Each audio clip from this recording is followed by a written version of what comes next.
We all know there's players who just stand and choke and constantly bait you. They wait, and eventually you walk in and die, and they just say, "Thanks, kid," and then proceed to run away. Or you have the opposite end of the spectrum, which is the super aggressive Coltrane's who just run it down solo when the whole team is A, and more often than not, they die instantly. Oh, and guess what? They were holding the spike, so that's fun. What you actually need, though, is a mix. A balance, a polymerization, so to speak, of aggression and control. You need to master controlled aggression. But before we get started, you also need to control that aggressive subscribe button. It's gone mad and it needs to be pushed down a little bit. But without further ado, let's just jump right into it, shall we? So right off the bat, there will be some characters more inherently passive. And yes, you can have a passive playstyle, but no matter what, there will be a time when you need aggression, like when your siblings act up. Understanding how to use controlled aggression at the right times can help you clutch rounds, and not only that, but shut down W-King C3POs running it down mid. So aggressive play can be found all over the place in Valorant. Entry fragging, chasing, pushing ultimates from the enemy, telling the enemy team to sit, these would all be called aggressive plays. Now the problem is, some of these work and some of these don't, and it can feel random at times when your aggressive play pays off and when your aggressive play fails. So the big question you should have is, how do I have more consistent aggressive plays? Because that's what we want. We want our aggressive plays to work every single time. Well, controlled aggression is exactly how you do this, and let me explain how this works. So instead of just blindly running in like a psychopath, you need to be thinking of a plan and executing it quickly and precisely. Ideally, you want to get a certain amount of value for it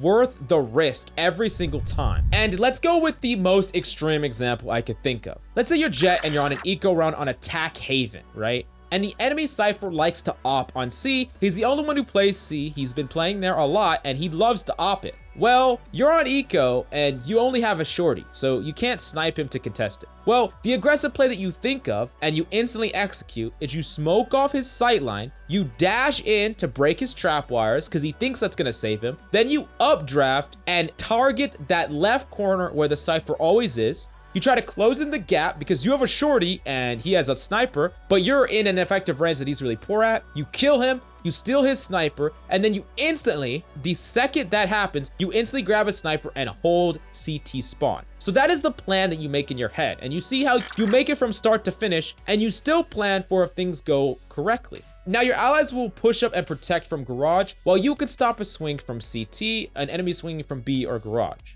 Now the plan, high reward, extremely high reward, because honestly, eco rounds are hard enough to win when the enemy don't have ops, and when they do, it is incredibly difficult, especially on attack. Now the risk though, not very high. You are investing very little for a chance at completely flipping an eco op advantage, which is insane. Now maybe you might need to be a little bit psycho to pull this off, but you could imagine it at least in your head, right? That's the whole point of this. You could imagine this being a play.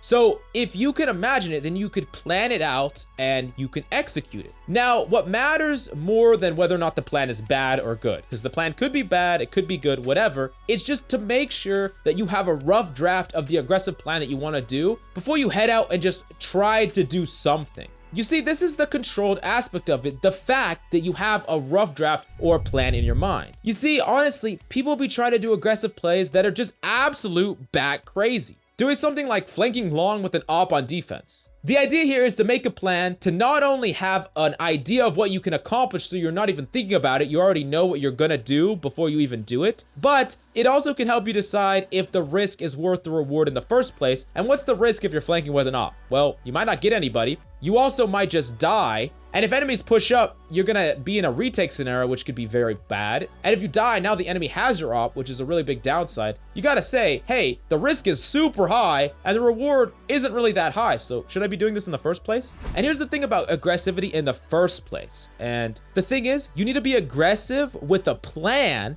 and passive when you want to be adaptable and think on the fly. So you see, often players think it's the opposite. Often players do the opposite. They are aggressive with no plan. They don't know what to do, so they just rush in, and that's their plan, is to be aggressive. Being aggressive can't be the plan. That is a state of executing the plan. The plan can't be, I'm gonna be aggressive, because that is the problem. The problem is, it is hard to both be adaptable and think on the fly and be aggressive at the same time, because there's so much going on. You're gonna put a huge burden on your mechanical skills. But if you're aggressive with the plan, it is far easier. And if you're passive, you can be more adaptable because you're not rushing in. Things aren't happening as fast, and it's a lot easier to react to changes that happen in game. On top of this, you're not just opening a fortune cookie and doing what it says. You're making a legitimate game plan and you're acting on it instantly. Instantaneous. You make the plan, you execute it. Here's a big truth that is true in life, but it's extremely true in Valorant as well. Often the right play made at the wrong time becomes the wrong play. But sometimes the wrong play, like with the jet flying in example, but made at the perfect time. You do it right away before enemies have any time to react. That can work regardless of whether on paper your plan was good or bad. And then the last big takeaway from this is whenever you're in your first engagement, whenever you're being the entry, whenever you're being aggressive, you do not want to be improvising on that engagement. You want to have a clear, concise understanding of what you're trying to accomplish before you go into that engagement. And let me give you an example to better clarify this. So let's say your goal is to take space on a site. Doesn't matter what site, and you're Reyna. So what you think in your mind is, I want to make sure that we can claim this space. I need to check this angle, and this angle.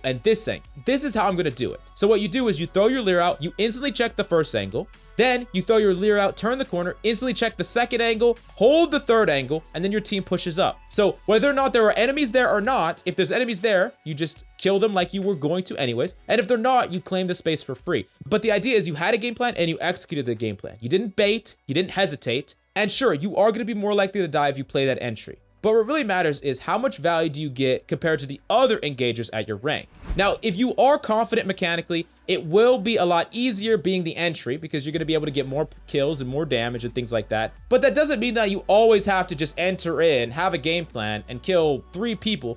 Just having a game plan is going to make it more consistent and more likely that if enemies are holding those corners, you kill them. But even if they're not, you're still going to gain some valuable impact. And so the question you might be asking is, how do I draw the line from being just aggressive and being that entry to just feeding? Like, what's the difference between me going in and dying and gathering space or me going in and dying and just feeding? Like, what is the actual difference? Well, the idea is you actually gain value in your death or the moments before, whether it's information about the enemy, damage on the enemy, kills, or allowing your allies to trade off you and confirm space. All of these things are valuable information that you can gather from someone who's an entry. Now, hopefully teammates will be following up your engage and producing a result of value through your aggression. And the reason that this is all important to talk about is if the team is not with you to trade up on these things, then things like information and space and sometimes even damage do not matter, and they cannot be calculated into the value of your aggressive play. Like if you're flanking alone and the only thing you gain is information and space, the enemies can take that space back right away if you just die. The enemies can change their position so the information is unknown. So what I'm saying here is when you're identifying, is this aggressive play worth the risk? What are the rewards for this aggressive play? Well, the reward could still be high if you get kills, but you have to get kills. You're not just gonna get raw value unless your teammates were there to do something with that information, to do something with that space, or to trade off those things with kills.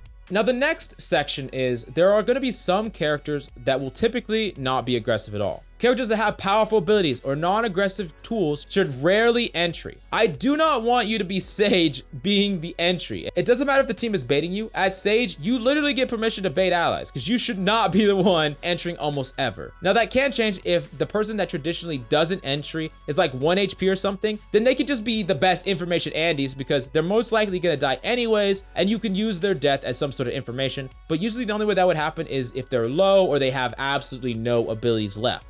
Now, sometimes though, you are going to be forced into an aggressive round later on. You have to take on that aggressive playstyle regardless of whether you want to or not. Let's say, for example, that you have to defuse 1v2 and your Sage clock is ticking and you can't be passive. Doesn't matter if you're a passive-based character or that's the way you normally play Sage. Now, you have to incorporate some aggressive elements or you're just not going to have enough time to defuse. Now, from analyzing VODs and pro matches, the most powerful strategy that I see when trying to incorporate controlled aggression and have value on retakes and trying to defuse is a mix-up. And let me kind of break down what that is. So basically what you do is you push the point with aggression and you check angles and even pre-fire. But this should be done with intent like we talked about before. This should be done trying to secure control of the site or control around the spike, and you should have it planned out while you're routing to the enemy positioning or to the spike. After you are aggressive and you aggressively peek these angles and you aggressively clear these angles like you planned out, then all of a sudden you switch after you get that first kill or that first bit of control to a more passive reactive playstyle. You can even do stuff like tab defuse, wrap around, smoke off certain sight lines so enemies don't know exactly how you're playing. Because the thing is, being aggressive when you have a game plan, when enemies are holding in a certain way is good, but when you don't have information about what enemies are, you have no idea for sure, you can kind of guess, but you don't know. Adopting a passive playstyle can be better because you're more reactive in a passive playstyle, but the threat has to be on the enemy. You can't adopt a passive playstyle if they know for a fact that you're not even trying to defuse. That's the point of tapping a spike, putting the pressure on the enemy, putting a call to action on them. Then you can incorporate a passive playstyle and be more reactive instead of being aggressive, because the aggressivity is to claim area around the spike, kill any immediate threat, put pressure on the enemy so that they have to now incorporate an aggressive playstyle because they don't know if you're trying to stick to defuse or not. And then you can all of a sudden turn into this passive playstyle where you can easily adapt to whatever they do, and you could focus on your raw mechanical and reactionary as opposed to knowing exactly what your game plan is, because you had the game plan, which was secure the area around the spike, and then you can adopt the passive playstyle. Anyways, smash the subscribe button if you want to see an in-depth VOD review about mastering controlled aggression, because I've seen pro players do this all the time on stream, and I can really show you in-depth examples about it, but I need to know if there's a certain amount of support. So definitely let me know in the comments down below if that's something you want to see. But that's all I got for you today. I'm Coach Mills, and until next time.